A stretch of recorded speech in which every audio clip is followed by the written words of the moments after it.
Did you get it? I don't know. I don't know. We could only hope we that? got it. Oh, yeah. Well, it's time to start the It's show time to anyway. get it. I'm just going to start it early.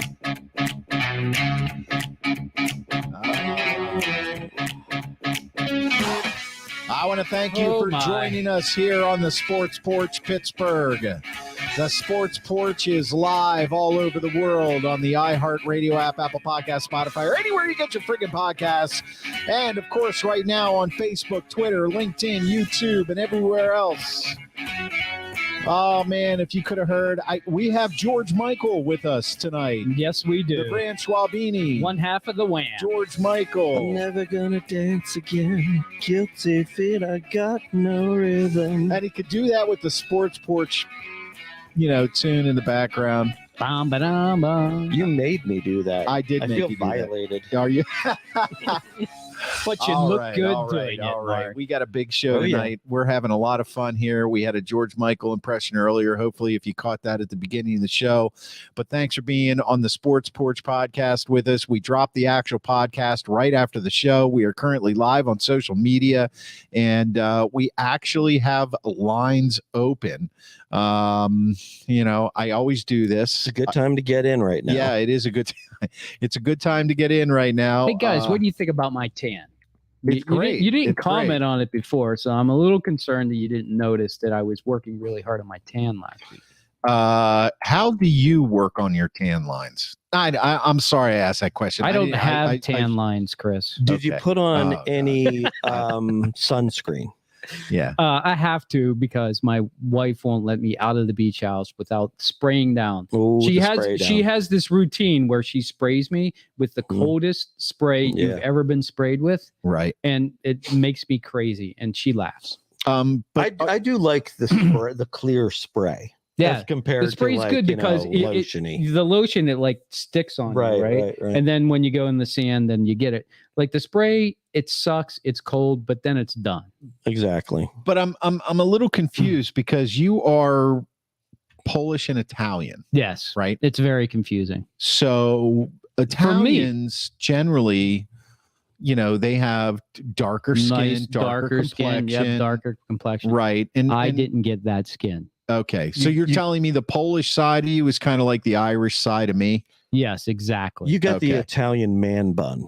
That's So- right. Yeah, and he Yeah. had to manufacture that. Well, I Fred, mean, it's- at least I it's going. can No, it's manufacture. good. it. It's good. Yeah, You could too, Chris. I know, but my wife won't let me. So, Yeah, I understand that. Yeah, just get We a- all want happy Yeah, wives. maybe There's get- maybe absolutely get a nothing shave wrong with first. that. yeah. Oh my God. Okay, so this is a sports show about Pittsburgh sports. It is. So yes. Oliver would not know that, but And- that's okay. Oliver, stick around. We're going to be talking about sports real quick. Oliver is just saying hello. That's right. So I want to remind you our website, theporchislive.com. And of course, your Buccos report after every Pirates game on the podcast on iHeart, Apple, Spotify, wherever you get your podcasts. And that is what I'm going to lead with tonight. Did we really have to lead with the Pirates? We have to. Why? Well, can we because limit it's it part to of like sports. 5 Let's minutes get max? back. Let's get back to the Steelers. 5 Okay, I'm minutes t- max. Come You on. guys are impossible. So here's what I want to know. If you are watching and you want to drop a comment, please do. Or if you want to call into the show, did the Pirates do the Pirates this year?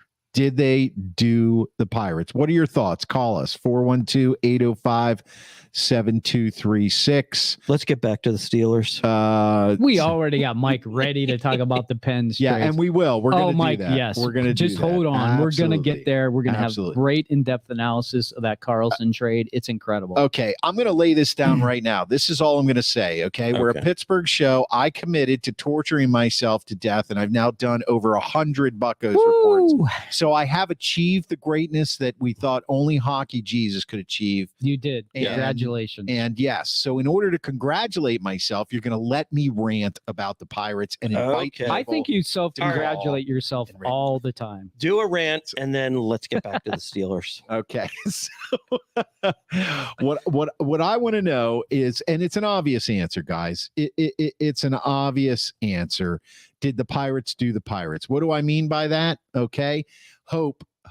We signed McCutchen. Hope. Mitch Keller looked, pretty good in the beginning of the season. Hope. They got off to a great start. And then they dismantle. But it's not like they dismantled a good team. Yeah. But now it's a revolving door. And in the description of the video, if you're watching on social media, we're going to talk about the Indianapolis Indians and the Pittsburgh Steelers, because that's what it is. That's their AAA club. It's up here. And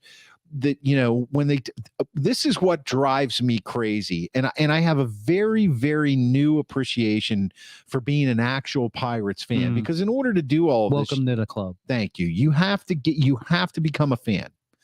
And it's getting harder and harder to have too much to say now, because how much more are you going to say about here's another guy coming through the turnstile to play a couple games and see where, what, when, and how? I mean, I just think that it's a shame. It's an absolute crying shame. Now, they were never going to amount to anything big this year. We knew that. But here's what I think the shame is. And I talked about this on the Buccos Report a couple nights ago. Okay. My tried and true, my first team, Baltimore Orioles, grew up watching them, love them to death. The Birds. They've had, they're fun to watch this year. They are, but they've had their troubles. They haven't won a World Series since 1983.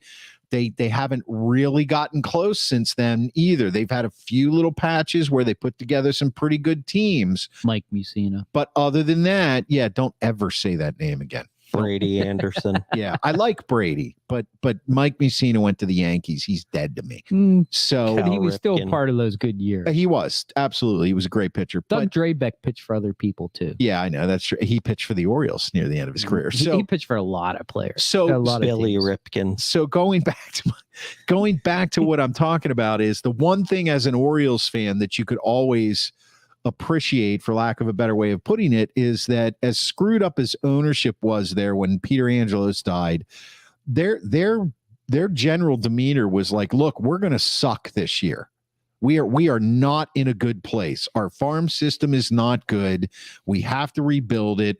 We're not going to be putting a good product out on the field. Now, did they say it in that manner? No, of course not. They didn't say we're going to suck, so don't come to the ballpark. Right. But the terminology and the language they used, it wasn't this continuous hamster wheel rebuild bullshit that we get fed every year. And you know what? I don't care. Hey, look, Charrington has the hardest job in the world. Why? Because he's got to lie. He's not allowed to build a team. That's got to be the most frustrating position you're in. And when they talk, when I heard Carlos Santana got traded, good for him. Maybe he makes the playoffs. They followed our advice, actually. We all said he should go. Yeah, and him and Rich Hill. We did. Absolutely. We said get rid of the old guys. Yeah, and they did get rid of Hedges. Thank God for that. That's true. They threw him in. Thank God. But honestly, now who do we boo when we go down to PNC Park? Oh, there are plenty of people to boo. I knew you would say that, but I guess if you wanted to, you could boo the pierogies. This is how that's not a popular. I know that's not a popular take, but you could do it. This is how I look at the state of the Pirates.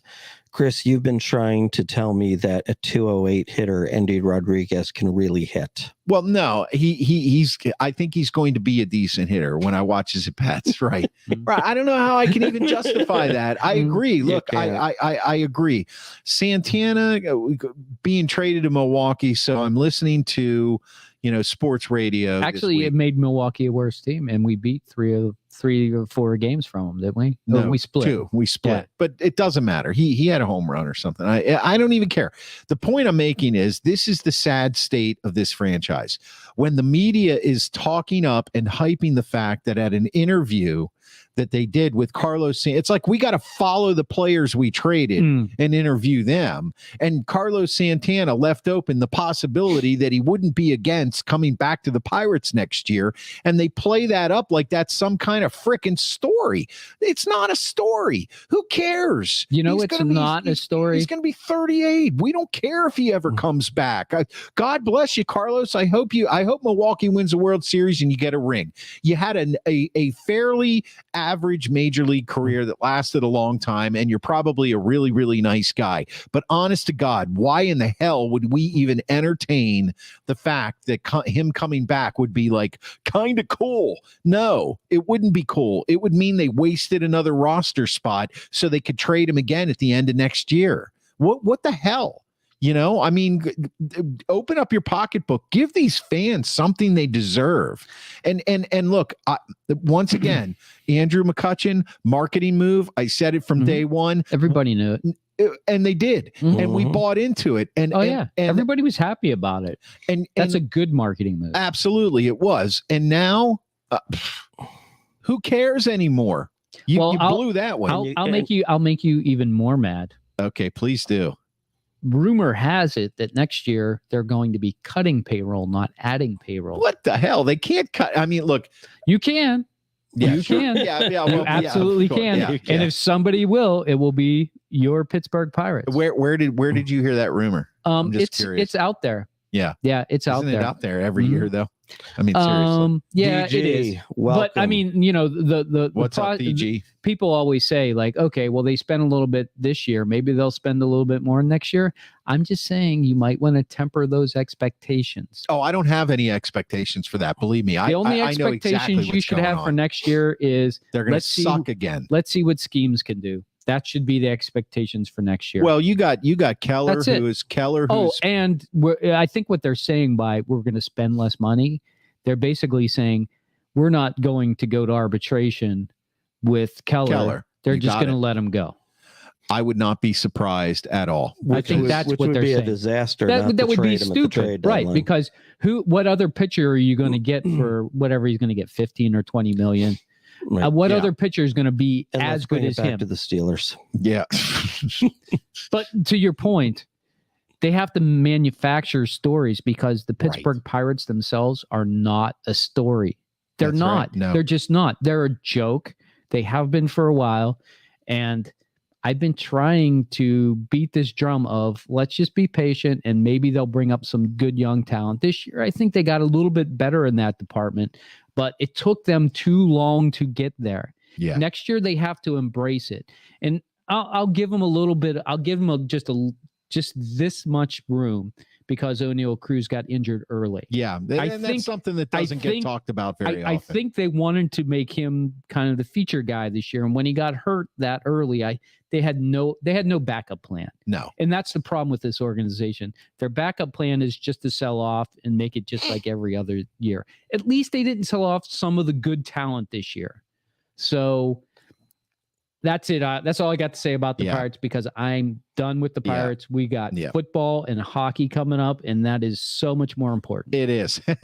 Mike Lawrence wants to know if the Pirates will lose 100 games. I'm going to say yes. I'm going to say yes. That is so terrible. Yeah. After the great start they had, they're going to end up losing 100 games. I think they're going to lose 100 games, be the third year in a row, and they just extended Shelton. And we had this conversation before the show. Mark and I did, I think, before you got here. We were bantering about a little bit. Yeah. It's hard to say. I think Shelton this year, looking at a lot of the decisions he made, just on the surface, he does not impress me as a manager at all. And then when you go back and look at his pedigree, this is the only managerial position he's ever had at the major league level. So I think, but at the same time, he was kind of handed a stinky pile of poop. And how do you manage that? Well, I mean, would Tommy Lasorda have done better? Probably a little bit. Because I think he understands certain things more than Shelton. Mark down the Grand Schwalbini for 98 losses. 98? And let's bring it back to the Steelers. Okay. So Mark is already bored. I'm ready. I'm ready to move on myself. I do want to thank everybody that listens to the Buccos Report on the Sports Porch podcast and let you know that we are going to continue to do that. We won't let you down. I will not let you down. And of course, the Pirates are playing the Braves right now as we speak. And we have they're pouring it on 1-0 Pirates in the bottom of the third. The scoring summary for that, Connor, it's typical. Connor Joe grounded out the shortstop. Peguero scored. Got to get the ball in play. He did his job. Hey, he did his job. Got the RBI. So that being said, we are going to move on to something that is, what do you want to do? Carlson trade first, or let's get right to the Carlson trade. Okay. Mike, let's bring it back to with the Penguins. us. Let's do it. All right. So Hockey Jesus has some preaching to do about the Penguins. First, I want to remind you that the Hockey Jesus does preach on the Sports Porch podcast after every hockey game, not every hockey game, after every Pens could you imagine hockey that game. Every hockey That'd game? be tough. That'd be tough. Wow. If you would do that, I would. No, your I would need a new title. I- The hockey god, I think, I at would- that point. I would no longer just be Jesus. I would be God. Didn't you do it? You did every hockey game. No. Every hockey game. every hockey. Every Like hockey game. every that's- team. okay. We would call you Hockey Thor. All right, That's what you would So be. you're talking nonsense. All right. I have no idea who So we Thor got is. we got a couple. Okay. Well, the Pirates lose 100 games. Okay. Brad Trombley says 2-0. What's 2-0? They scored another run. Oh, The 2-0. Pirates, and because Thank you, Kutch Brad. got an RBI Touch double. RBI double. He was at the With a plate. double Okay, cool. scoring Reynolds. All righty. So, Hockey Jesus on the podcast after every Penguins game, and I'm sure we're going to have some preseason stuff coming up. But look, big move. Carlson is now a Penguin, and lay it on us, Hockey Jesus. Preach. This is one of those trades where you just shake your head and say, how can a manager make this trade and the other manager also make this trade? Because basically what the Penguins did was I thought we were talking about the Penguins. Bring it back to the Penguins. the Penguins took all of their garbage and said, hey, how about if you take all of our garbage, we'll give you Nathan Laguerre, who's, he's a prospect, so you don't know what he's going to be. And we'll also give you a first round pick in 2024, but we'll make it conditional. If we suck so bad, you don't get it if it's one of the first 10 picks. And we'll also give you our second round pick. And how about you give us a Norris Trophy winner? Does that sound like a good trade to you, Mark? Yeah. Yeah, if you're the Pittsburgh Penguins, Right. Yeah. It doesn't matter that you would can't- make that trade. It doesn't right? matter that he can't play defense. No, he Yeah, doesn't. see, he's got another side to this. Oh, don't worry. Which I think is going to be No, very no. interesting. No, No. we'll Actually, get to it. But so here's the trade. The Penguins get rid of Petrie, Casey DeSmith. And they don't need a backup at this point because they got like 4 goalies in their system now, thanks to all the pickups that they had. They traded Nathan Laguerre, who's basically he's a prospect. And he probably wouldn't have made the team this year, but next year definitely would have made the team. And a 2025 second round pick. Basically, they give that to Montreal, and the only thing they get back from Montreal is Rem Pitlick, who is a nobody, right? What was that name again? Rem Pitlick. Pitlick. That's a good one. Pitlick. You should be able to remember Pitlick. Yeah. Mm-hmm. Got it? Yeah. Pitlick. You got it in your head Yeah, now? I'm good. Pitlick. I'm good. Are you doing it? Is it with your tongue? It's wow. Pitlick. Off the rails. I don't know what's going on here. Steve off track. Let's bring it back to the and Penguins. then San Jose, they say, how about you take our hot garbage and Mikhail Granlund, Jan Ruda, we'll give you a first round pick. That's the conditional one. That's Right. That. And how about you give us how about Erik Carlson? That sounds good. And why don't you keep $1 million? No. Why don't you keep $1.5 million of his salary? And we'll also take Dylan Hamelick from you, who's a nobody. He's a nobody. I think DG agrees with you here, and a buddy. third round pick. Yeah, I think DG agrees with you. He actually typed in a swear word. It's reminiscent of when our Pittsburgh Penguins had to get rid of Jaromir Jagr. Right. People forget that. Like, they had to get rid of Jaromir Jagr because they couldn't afford him, and he wanted out because they couldn't put anybody around him who was any good. Yeah. And they traded him to Washington for basically the same stink sandwich. Well, it's a salary dump. They traded so they don't have $10 million a year to pay. Right, but somehow during it, the Penguins not only were able to take his $10 million, but they were also able to free up $3.3 million of more money, which is amazing. They took on a $10 million salary and still were able to save $3.3 million. That's an amazing move for the GM. It's definitely not a Hextall move. Right. It's a better move, better GMing for sure. And I mean, there was some other things in there. Like I said that, they retained $1.5 million. San Jose did. Well, Pittsburgh actually maintained almost $1.6 million of the Petrie salary. So to me, it's like a wash, right? So they're basically paying the 11.5. I think it's just the terms of the terms of how long the salaries are a little bit different. So overall, the money favors Pittsburgh a little bit, but not much.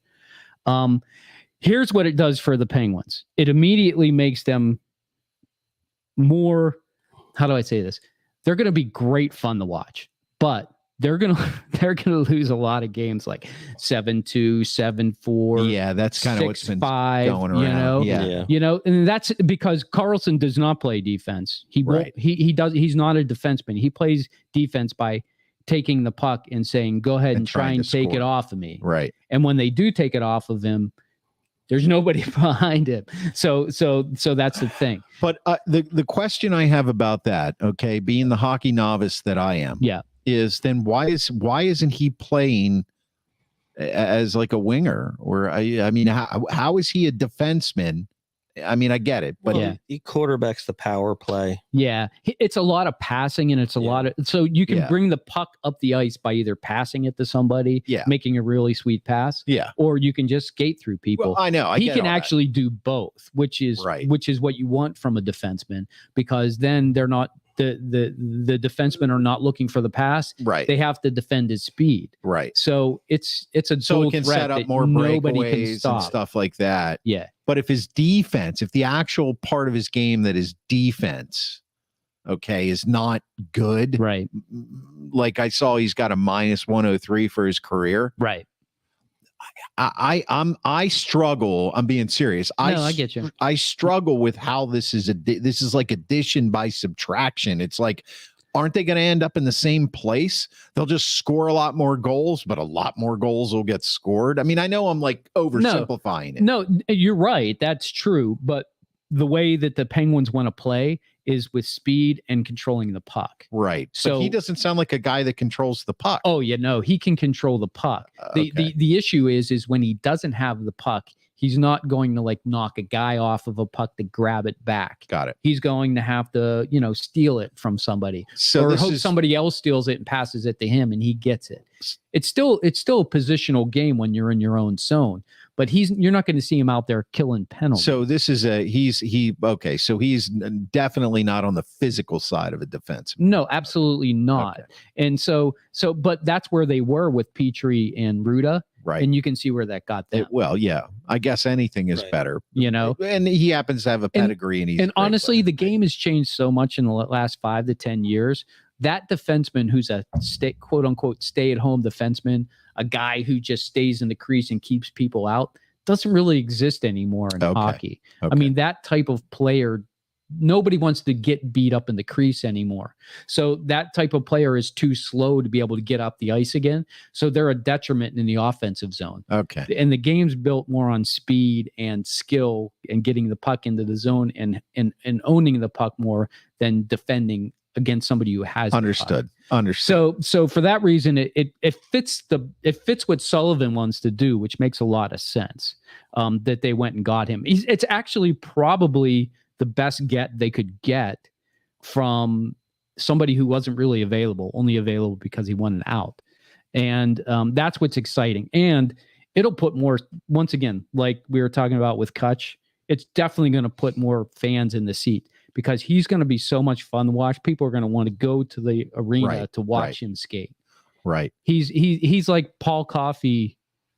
It's exactly what he's like. In his heyday. We got Paul Coffey past his time. Yeah. This is like Paul Coffey when he was Paul Coffey playing with Gretzky and Messier, like that good. Right. I'm excited to see him play, but I'm with Mark a little bit in this camp where it's like, who cares if you lose 7-6, you still lost. Right. So I think it actually puts the onus on Jari a lot because Jari's now going to be okay to give up 2 or 3 goals, but he's not going to be able to give up 4 or 5 goals. Right. So he's going to have to be better at those timely saves, which he hasn't proven in his career that he's pretty good. And that's what I'm talking about, Mike. The goalie situation, I think I wouldn't be surprised at all to see Jari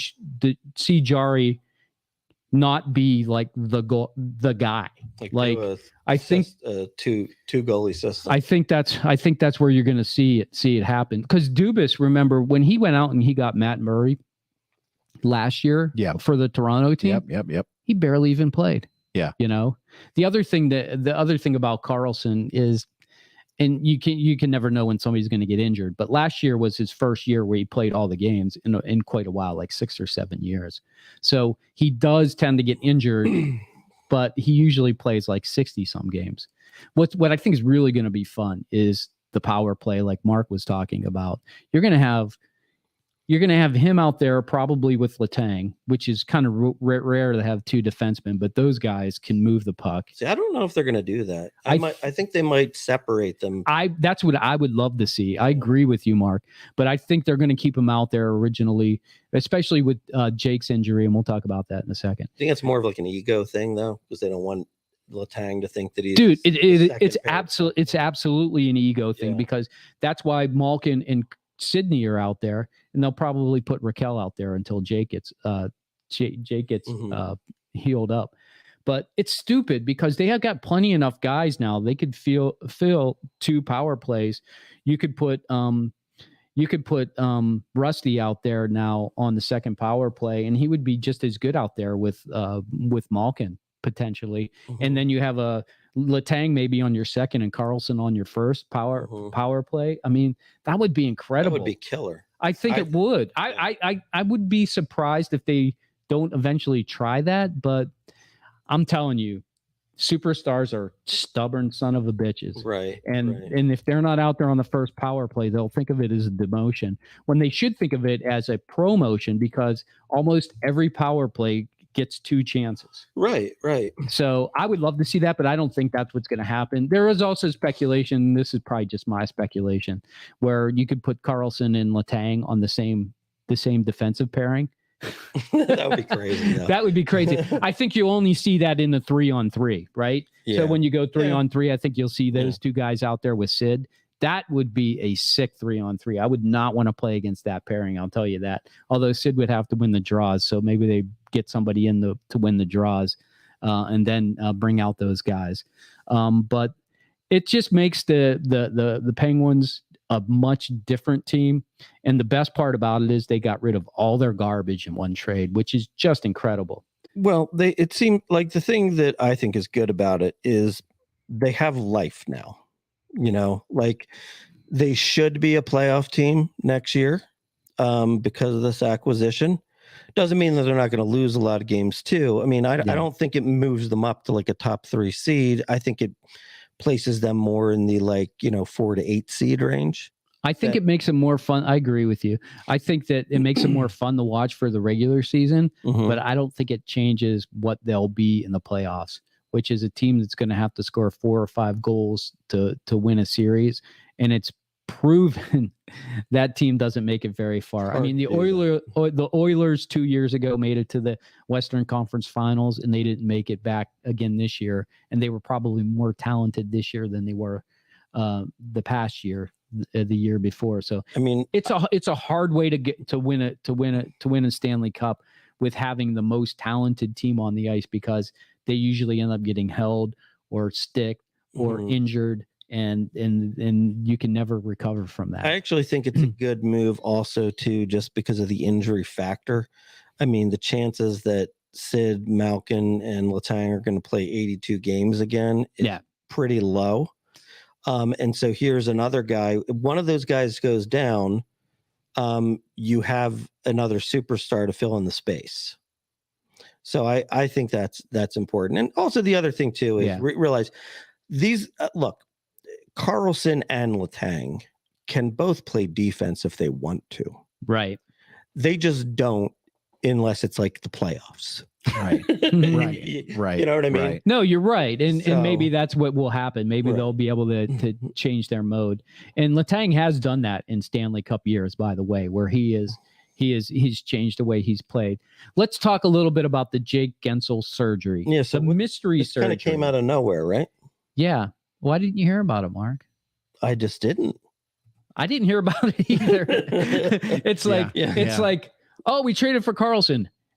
And Jake Gensel got surgery and will be out for 12 weeks. Yes, it's like, wait, did they just trade? Did just trade for Carlson to mask the fact that Jake's going to be out? They were hoping they made that trade so they could dump it right afterwards. Right. It's like, let's just put this out right now. I know everybody's going to hate this, but the Pirates have jumped out to a 6-0 lead over the Atlanta Braves. Let's bring it back to the Penguins. There we go. Hey, we're just helping out our cross-state rival. Bradley. Yeah. Well, of course, isn't it funny though the way that always happens? Like the good teams always lose to the bad teams. I know. It's great. I know. I mean, think about it. Look at what we did against some of the great teams out west. That's why I try not to watch the Orioles when they're playing bad teams. Anyway, so Jake had surgery last Wednesday. Oh, like almost a week ago. 5 days ago. Yeah. And it was kind of like just set on the down low, like he'll be out for 12 weeks and then we'll reevaluate in 12 weeks.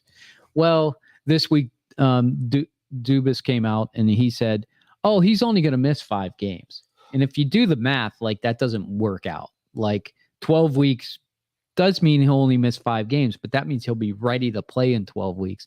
And that's not what the press release says. The press release said they'll reevaluate in 12 weeks. Right. And I guess the injury in his ankle is a little bit of a mystery because they knew that he was playing on a bum ankle last year, but he seemed to be doing okay with it.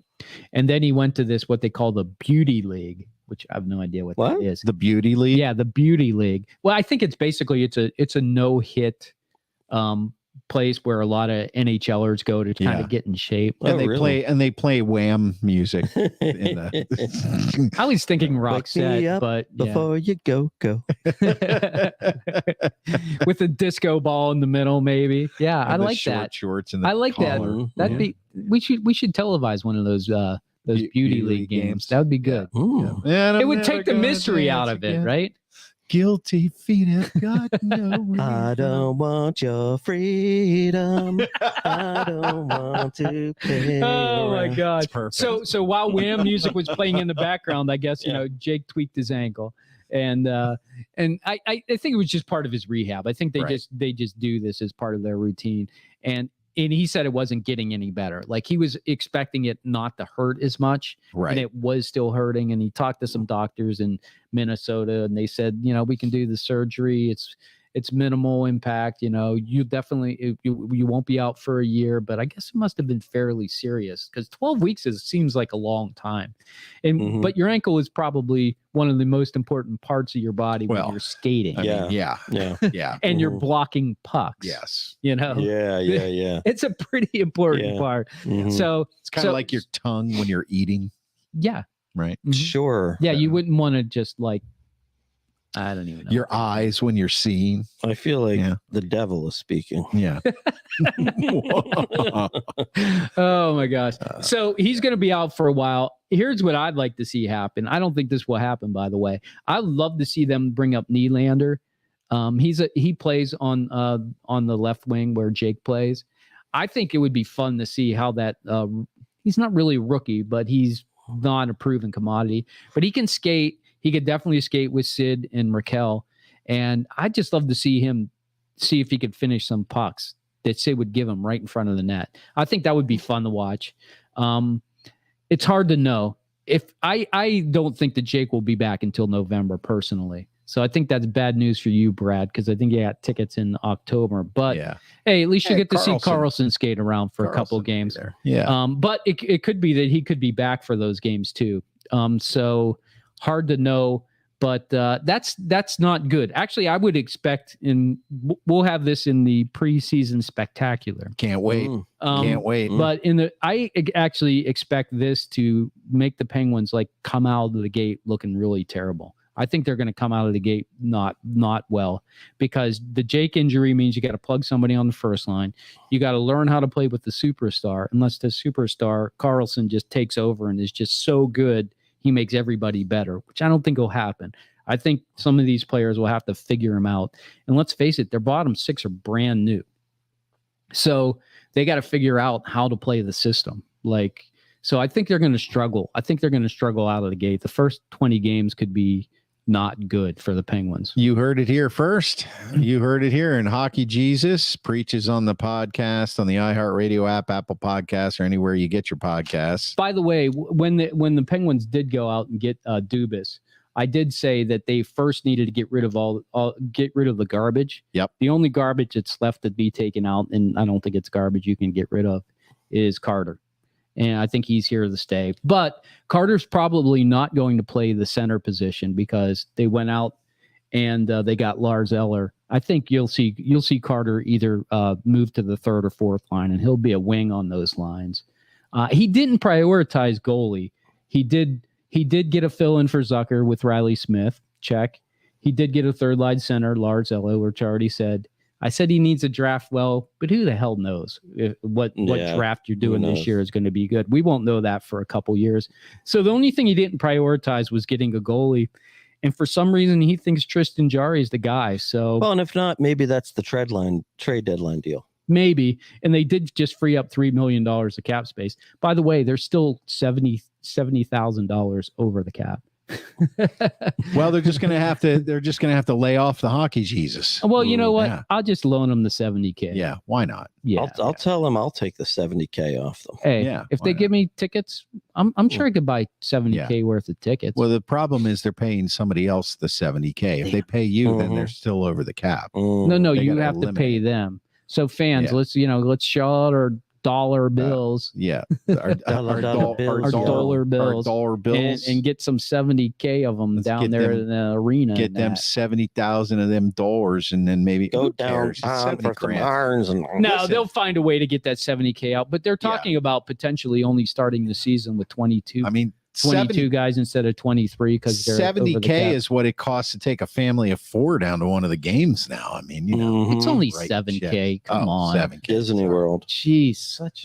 All right. Enough of that. Okay. All right, that's it for the hockey. Hockey Jesus Hockey's preaches back. on the NHL. podcast, iHeartRadio app, anywhere you get your podcasts. We're going to bring it back to the Steelers, but I want to thank you for watching the Sports Porch on social media. Thank you, Facebook, everybody. LinkedIn, Twitter, YouTube, and of course, we drop the podcast right after the show. Right after. So you can subscribe on the iHeartRadio app, Apple Podcasts. One of these days, I'm going to stop laughing when you pull this. Or anywhere you get your podcast. That's exactly right. Shut your mouth. Yeah. There it is. Did you really think about that all day? Slap me silly. That's what I'm saying.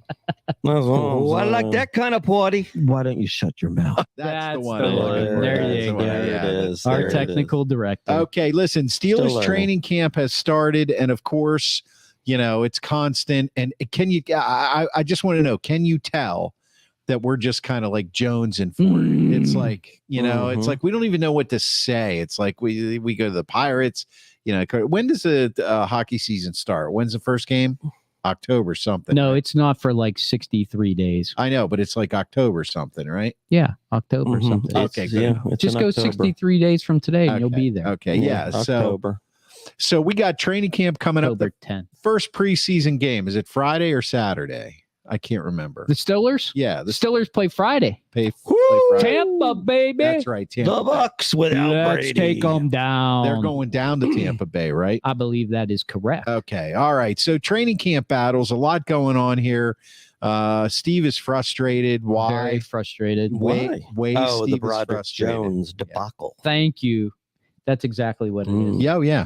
Mark, why don't you tell me why you think it's a debacle? And then I'll tell you why I think it's a debacle. That'll be good. Yeah, well, go ahead. Because when you draft somebody high in round 1, they're supposed to be a projected starter. So just start them. There you go. Don't keep a journeyman there. All right. That's the show. Good night.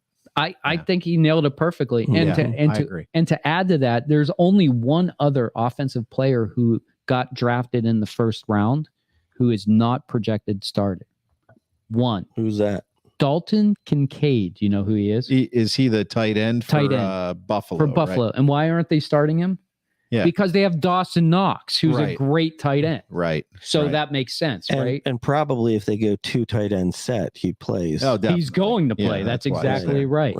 Yeah. But somehow, some way, some shape or form, they can't get Dan Moore Jr. out of the left tackle position. Well, they did say he came into camp in like prime shape and ready to go. Dude, of all the first round picks, there are only 2, 4, 6 first rounders who aren't number 1 projected starters. And all the other ones are on defense. Miles Murphy, he's behind Sam Hubbard in Cincinnati. Right. Brian Breezy. And these are all picks that are like way past the Steelers. Right. Brian Breezy, who can't get past Nathan Shepard in New Orleans. Nolan Smith, who can't get past Hassan Reddick in Philadelphia. Hello, you're not going to get past Hassan Reddick. But their other first round pick, well, he's number 1. He's going to play a lot, though. And he's still going to play a lot. They really like him. He's going to play a lot. Felix Uzoma can't get past Mike Dana in Kansas City. But, you're talking the 30th pick at that point. At that point, you might as well be talking Joey Porter Jr., who's the next pick right after him. So why do you think that is? Because the Steelers can't get out of their system.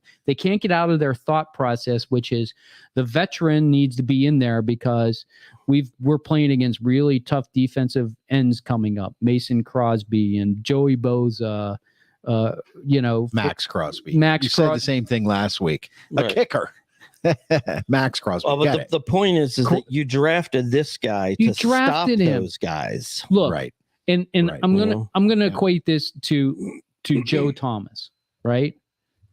Got in the Hall of Fame, right? For Cincinnati or for Cleveland. Right. Played on a crap team, but they put him in there the first snap and he never missed a damn snap. Yeah. And he's a Hall of Famer. Why? Because they put him in there. Because he learned it. Do you think he was Joe Thomas, the Hall of Famer on that first play? Abso-fucking-lutely not. No, I think he was he was in there, and that's my point. They need to put this guy in there. Dan Moore Jr. needs to get the hell out of there. If I got to go down there with a bat and break his knee, I'll do it. We got to wear. I will do it. Maybe we did. I will fly down to Florida and do it. I will go all Tanya Harding on him. I will do it. The Sports Porch does not condone violence of any kind. Thank you. Yeah, but I'm ready to do it because it just makes no sense to me that every other team in the NHL. You mean the NFL? Oh my God, the NFL. You're that worked up about it. You're going NFL, NHL. I'm just so calling the Penguins the Pirates. Right. I'm crazed about it. It's driving me crazy. You're about to commit a violent act, which we do not endorse, by the way. And I would never do. But if somebody else did it, I would not. I would not. Let's not do that. Let's not do that. I would not like that. Yeah, no, we wouldn't like that. But it just doesn't make any sense to me that the Steelers have to be so in their own heads about they know better that this guy is more veteran, so he needs to start, and the other guy needs to learn. He'll learn by being in there. No threats, Steve. No threats. Yeah, I know. This is how you get kicked off of the freaking, because the internet is not full of threats. We know. The Sports Porch believes in the rule of law. That's right. But we don't believe in dumb coaching. And this is just dumb coaching. You know what? I am right there with you 100%. I have nothing to say to that other than one thing, and it's not a disagreement, but it's not in disagreement with you. It is that I understand the thought process when it comes to a guy like Dan Moore. Forget whether he's good or bad. He has I think that's part of the equation. No, I think he's obviously look at the comment from Jeff. He disagrees with you. Moore only got better as the season went on, and he's the veteran who it was his job. So I get what you're saying, and I think you're absolutely right. This is the guy you brought in to solve that problem. Right. And maybe what needs to happen is he needs to get more reps with the first team.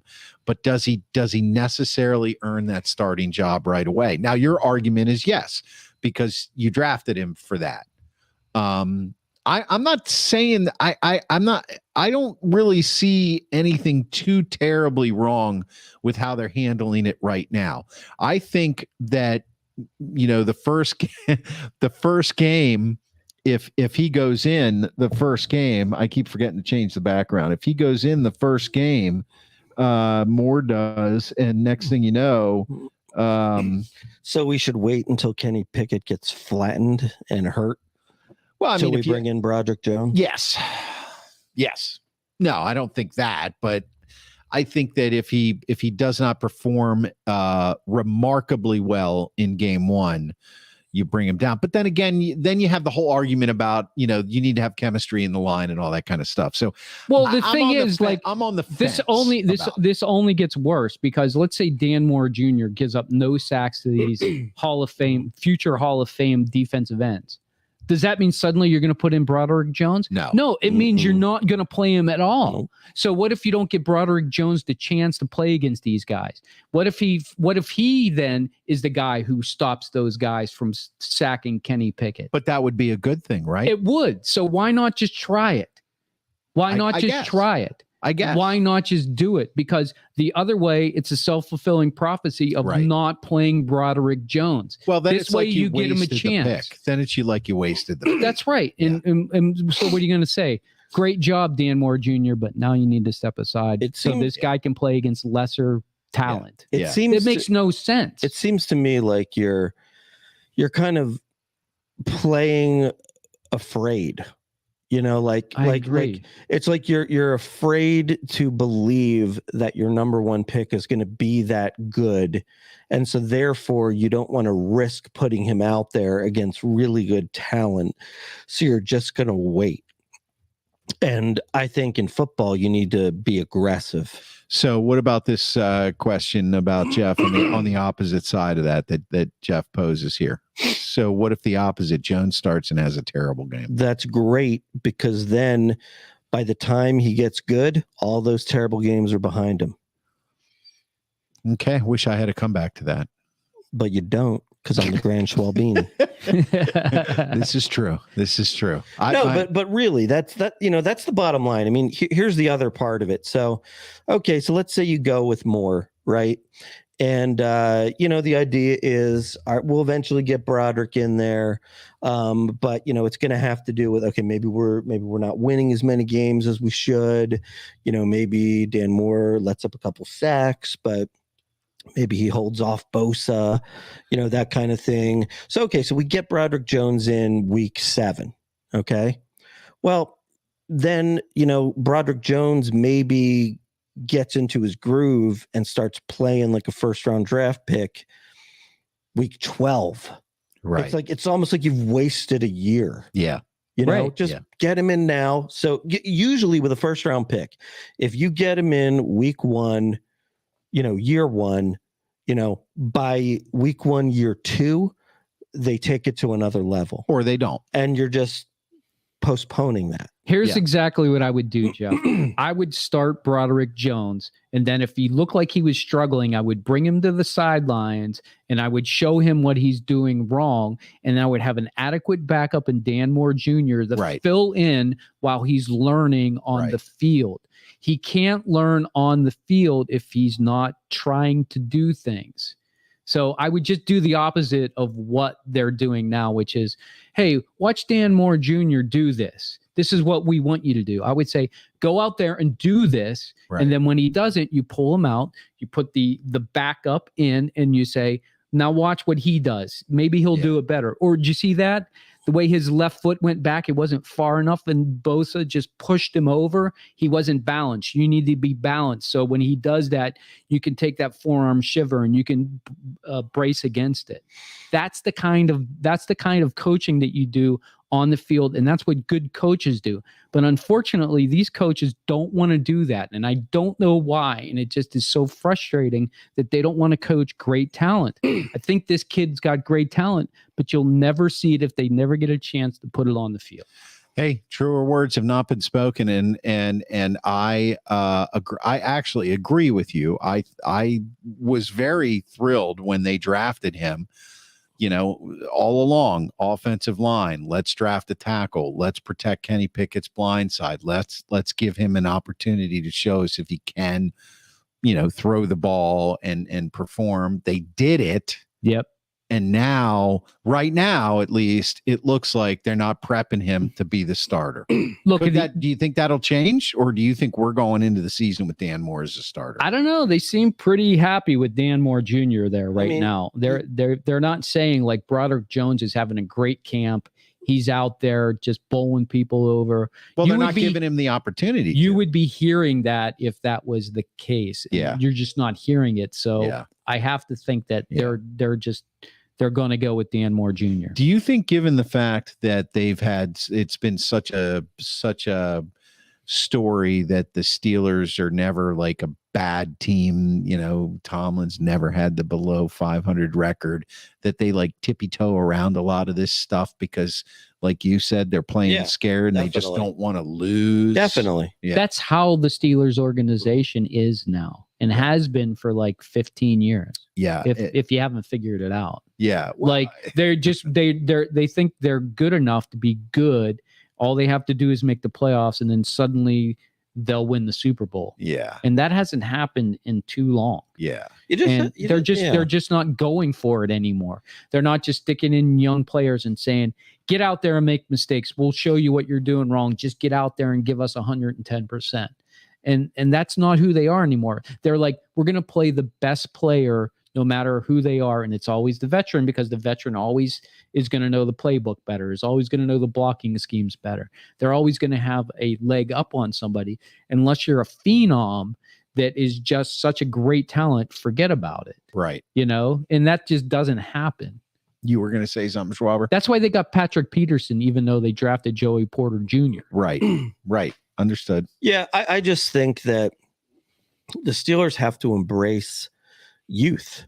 I mean, all the teams in the league are doing it. The younger you are, it's almost the better you are, and that's so what Amy May's excellent point. Amy. Philadelphia Eagles take risks, which makes them good. Steelers just play safe and are mediocre. Yeah. Because here's the thing, right? Look, what was Broderick Jones' pick? Like number 13? Yep. Was it? Okay. Yeah. Number 13. So, and the Eagles took Jalen Carter, defensive lineman, number 9. Right. Just ahead. Right. So the same spot. Mm-hmm. Jalen Carter is a starter. He has been from day one. And that's because the Eagles believe he is going to be a difference maker. He's going to be a potential Pro Bowl player. Now,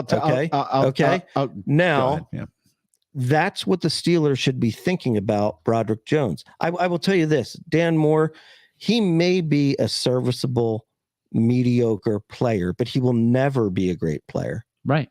And so therefore he shouldn't be on the field. He's the guy that you bring in if Broderick Jones goes down and needs to miss 2 weeks, and he fills in admirably. Right. Yep. That's exactly right. That's who he is. Well, and that's how you have to approach the season. You take a team like the Commanders, who drafted Chase Young. Mm-hmm. Okay. Now he was the number 2 overall pick. Yep. Mm-hmm. Hey, from day one, he was a starter. Now he's had injury issues, and they didn't pick up his option, and we'll see if he can live up to it, blah, blah, blah. But the point is, they drafted him day one. He was the starter, and that's the way it works. Right. So, and I think it happens everywhere. Jeff's got one more try at this. It's Moore's job to lose. Carter is who the Steelers should have tried to get instead of Jones, in my opinion. A lot going on in that comment, Steve. Yeah, well, the real issue is, even if they would have gotten Jalen Carter, they would have played somebody else out there. Alex Highsmith would be in there instead of him. Yeah. I mean, they went and got Nick Herbig. He's not even close to taking over for Alex Highsmith, and he was their 4th round pick. Right. It's just what the Steelers do, and it's just the reason why. And Amy said it perfectly. That's why they're mediocre now. They don't have losing seasons, and people tout that as something like that. Oh, not another losing season for Tomlin. Great year for the Steelers. I say bullshit. Yeah. We won a goddamn Super Bowl here. Yeah. I'm tired of not being in the Super Bowl. This year will mark Tomlin as the highest coach with the most amount of years between Super Bowl appearances for a Pittsburgh Steeler coach. He will pass Chuck Noll, who had actually retired after his last season. He probably would have not had any more seasons in the Super Bowl, but he was smart enough to retire to know it was past. It was for over. him. It was over for but him. he did win 4, so big deal. Yeah, he kind of won 4, so kind of. Yeah. So he had probably a little bit better start than Tomlin's 1 for 1. Yeah, right. So I mean, he got a little bit more leeway, but yet we give Tomlin all this space and time, and he's had enough space and time, and he has had good teams, but he can't get to the promised land. And that's what I, as a Pittsburgh Steelers fan, want. I'll take a 3-14 season this year if you can tell me in the next 2 years we're going to the Super Bowl. I absolutely will love that. And I bet you $1,000 that most Steeler fans would agree with me. If I put up a poll and said that, I guarantee you people would take the 3-14 season over this bullshit of continuing winning seasons. It's enough. Let's get great. Let's not be good anymore.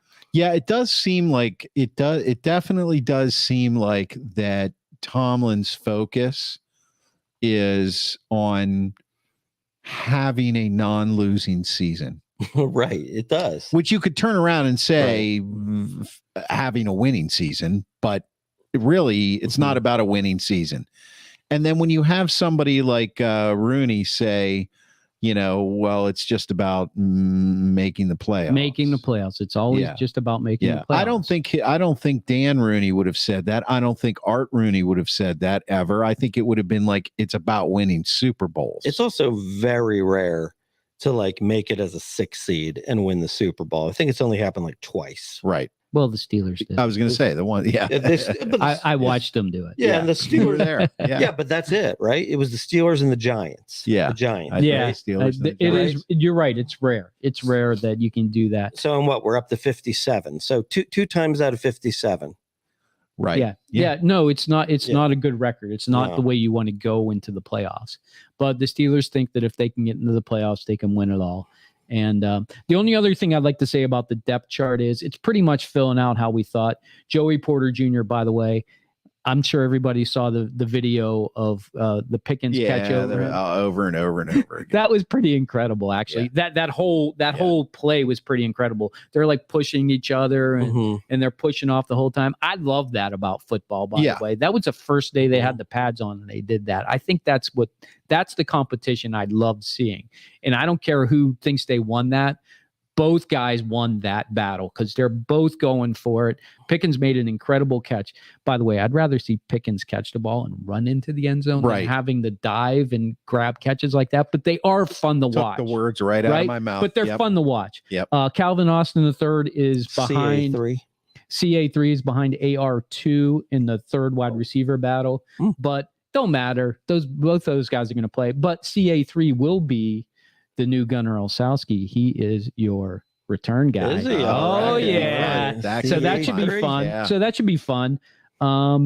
And there's this guy named Chandon Sullivan. Does anybody know who he is? Doesn't he play hockey? He used to play for the Eagles and then he went to Green Bay. He's actually a pretty competent cornerback. Yeah, well, I guess he's their starting nickelback. So I don't really know what that means other than I think that means he plays a lot when there's a pass that's about to happen. Yeah, he's decent. Actually, you could do much worse at your 4th, 5th cornerback. No, I mean they still have Patrick Peterson. You still got Levi Wallace on the other side.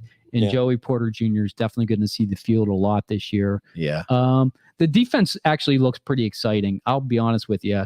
I haven't heard much talk about the linebackers. That's, I think, a good thing. That means they're figuring it out. They're figuring out the schemes.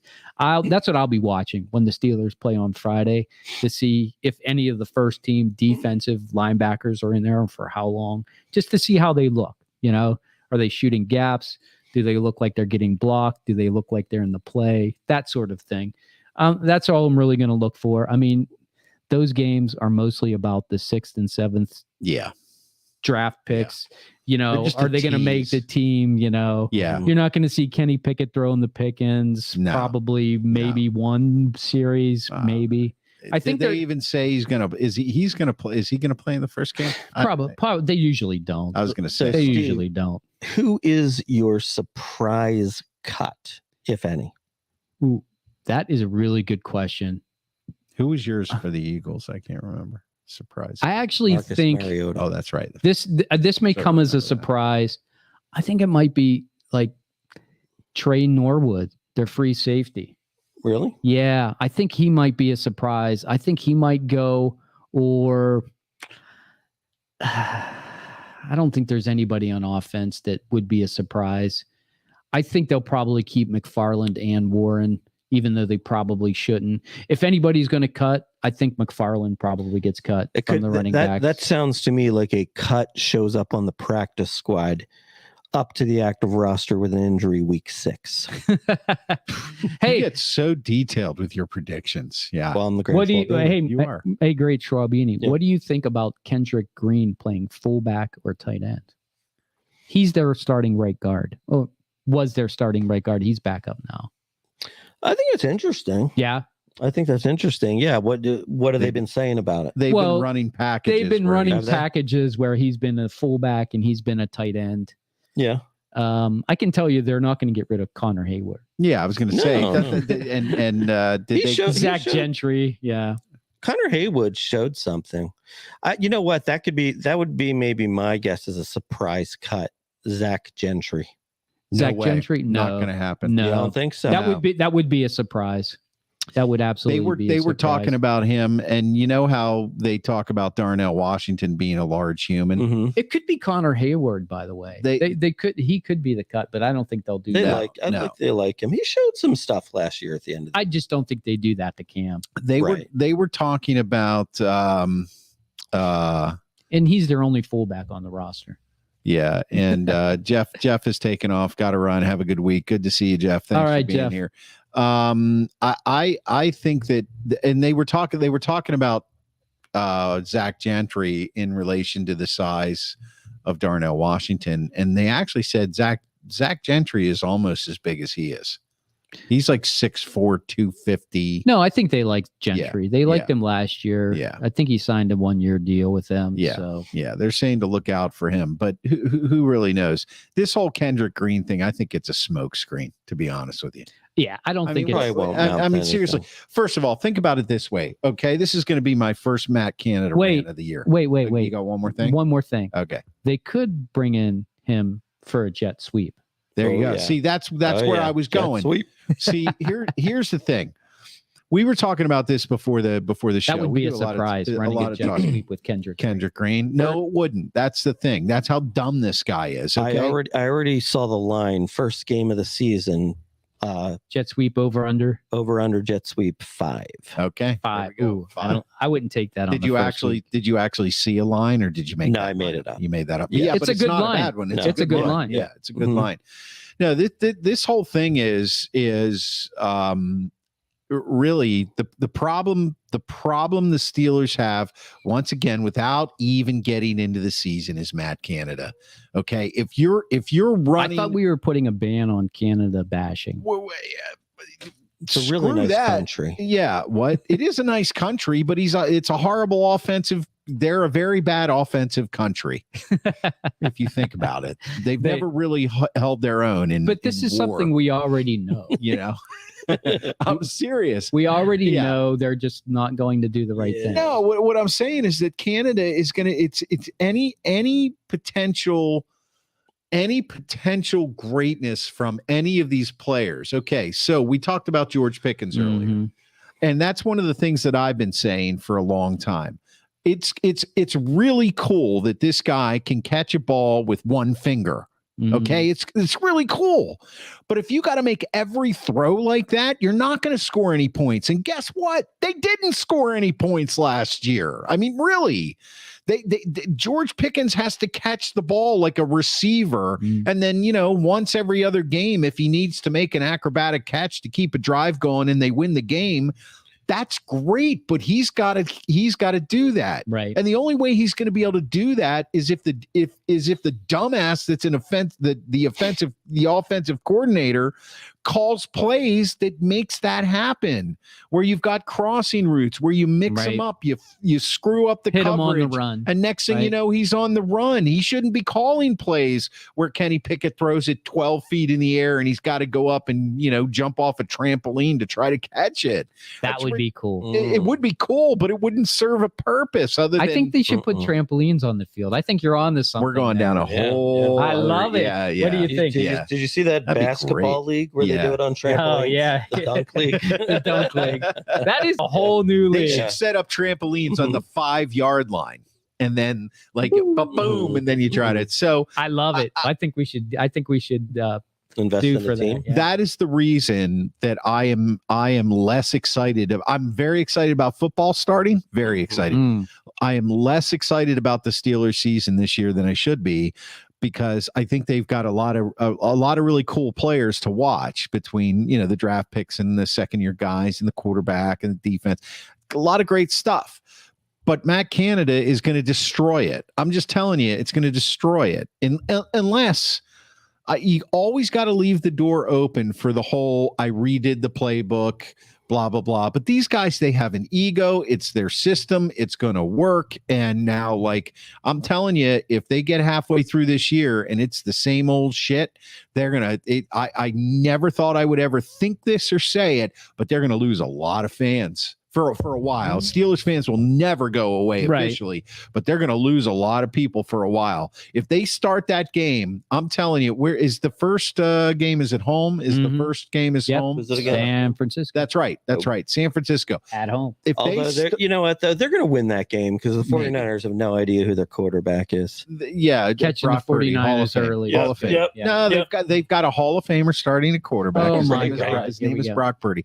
But ranked behind Pickens. The 40 whiners. I'm telling you right now, if that game starts off within the first 2 series and there's a jet sweep, it's going to be a problem. There's going to be a huge problem. I'm going to put my camera on you. Yeah. Please do. I can't wait to see the reaction. Videotape yourself watching. I will. The first series. You're gonna explode. Yeah, your head just might just come right off your body. Blood on the camera. Just like what was that? Scanners or Spanners? What was that movie where that guy's head exploded? My eyeballs will just be right on the It looks like Amy's with you. She's already banning the Steelers if there are jet sweeps. Yep. Thank you, Amy. I sounds like you guys are going to have a long season ahead of you. I think and I do think Canada I see Eagles fans in your future. And I'll leave you guys with this on the Steelers stuff before we got one more thing I want to just bring up here. But I don't even remember what I was. I think it's very interesting, at least on in the local media that I've been listening to. Not a whole lot of talk about Canada. Now I know the focus is on we got training camp and all these battles going on, but it's kind of like, when is somebody going to start talking about?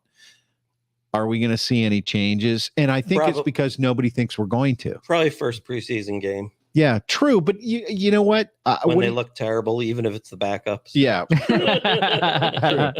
Maybe. I don't know. I don't know how much you can glean from the preseason. If not that, game. week 1. Okay, so I just before we go here, I want to thank everybody for watching and listening. But before the show, I don't even remember how we got on this subject, but we all know who that guy is. Oh, right? Bob Barker, there he is. We were saying Barker. Dead or alive, right? A legend. He is alive. Wait, now that was he's alive. What? That is him. Yeah, 99. Now he looks like that guy on Scanners. I got to look that guy up. Scanners, Spanners. What was that movie? Could be worse for 99. Bob Barker. Where is Bob Barker nowadays? He is now 99 years old. He is a Sagittarius. He was born in Washington, D.C., so he must be a Commanders fan. Current residence, Los Angeles, California. And I got this. Is Bob Barker still alive? Where is the retired television game host today? Favorite Price is Right game? Yep. Plinko. Really? I always liked the Yodeler. The Yodeler's a good one. You don't want to go over.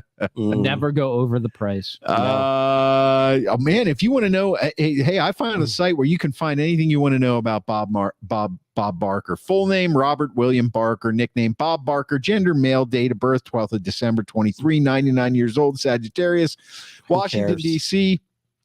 He is American white Christian who is straight. That somehow. What is this? And no wonder why he's almost dead. Mary needs a quarter. Mary needs a quarter. Here it comes. Oh, Mary's only got a nickel. I'm sorry, Mary. Thanks for playing. There it is. There it is. All right, guys. Oh my gosh. Wow. Okay. We have done it. We have done it. Oh my. That show was exhausting. It was exhausting. All right. Thank you for watching the Sports Porch on social media, on Facebook, LinkedIn, YouTube, and Twitter. And of course, we drop the podcast right after the show. The Sports Porch podcast on the iHeartRadio app, Apple Podcasts, Spotify, or anywhere you get your friggin' podcasts. It's the banana song. And you can always hear us on theporcheslive.com, theporcheslive.com, theporcheslive.com. There you go. Your freedom. And there you go. You're welcome, DG, and thank you for being here. I finally got your comment in there. I'm your technical director, and I am out. Wham.